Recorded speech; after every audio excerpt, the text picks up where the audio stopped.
Greetings, comrades. Quick shout out to INN, the Indie News Network, which I'm a part of. Proud to be a founding member. So, obviously not super surprising, frankly, if you actually know what, the United States is based and founded on, white supremacy, that a white supremacist like Kyle Rittenhouse would be found not guilty by a justice system that is built and founded and based on upholding white supremacy, right? And again, even if he had been found guilty, that wouldn't be, justice at all, right? As Derica Purnell points out on her tweet about this, highly recommend her book called Becoming Abolitionist.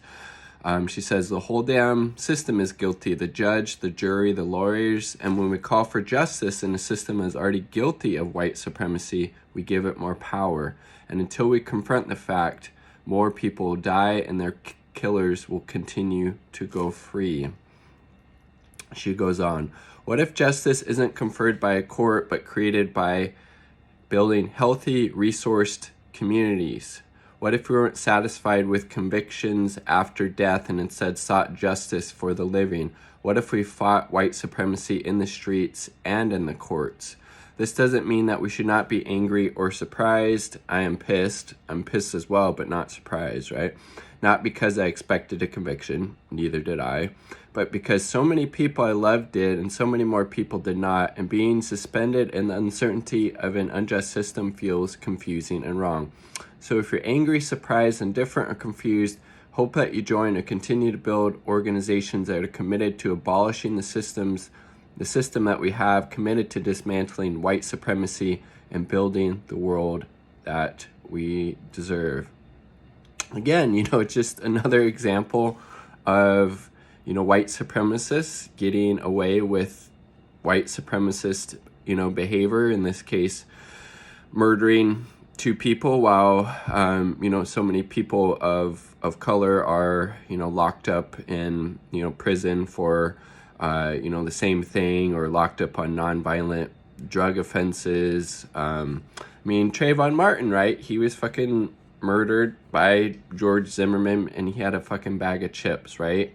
So it's not going to be surprising that the same outcome happens to the two white supremacists that shot and murdered Ahmaud Arbery, and that was in Georgia, right? And then, so again, just the justice system, how it responds to people that are fighting against white supremacy and fascism as opposed to people that are upholding it. Again, just simply by Kyle Rittenhouse going to Kenosha, Wisconsin to protect property, that is a form of white supremacy. To place property rights, these inanimate objects, in this case, he was going there to supposedly defend a car dealership, while people were rightfully pissed because that cop shot Jacob Blake in the back 7 times, is inherently white supremacist. And then we have Michael Reinl, who was murdered and at the behest of the Trump administration, who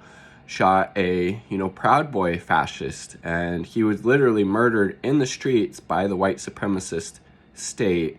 So again, frankly, it's pretty fucking problematic in my opinion. Anybody trying to defend Kyle Rittenhouse, especially if they claim to be on the left or if they claim to be, a socialist, right? Like, no, we need to confront and call out white supremacy when it happens and realize that no, justice is not going to ever happen in this white supremacist capitalist system that is literally based on the founding of the genocide of the indigenous peoples in this country and the enslavement of Africans, and those currents still run very deep, and our justice system is literally fucking founded on that and put in place by literal slave-owning white supremacists, right? So again, there was never going to be any type of justice in this, but I also think it's frankly problematic people supporting Kyle Rittenhouse being found not guilty on that, especially if they claim to be on the left. I think that's really fucking egregious and disgusting, frankly, and they're kind of showing their true colors, in my opinion, right? Like the video, if you like the damn video, all part of the people. Again, if we really want to make communities and people safe, we invest in their material conditions, as Derica Purnell points out. Give people jobs, housing, education, mental health care, etc. The cops don't make people safe, right? Quick shout out to the 2 Uber comrades supporting my channel, my partner in Indie Left News. Definitely check them out. Peace, much love.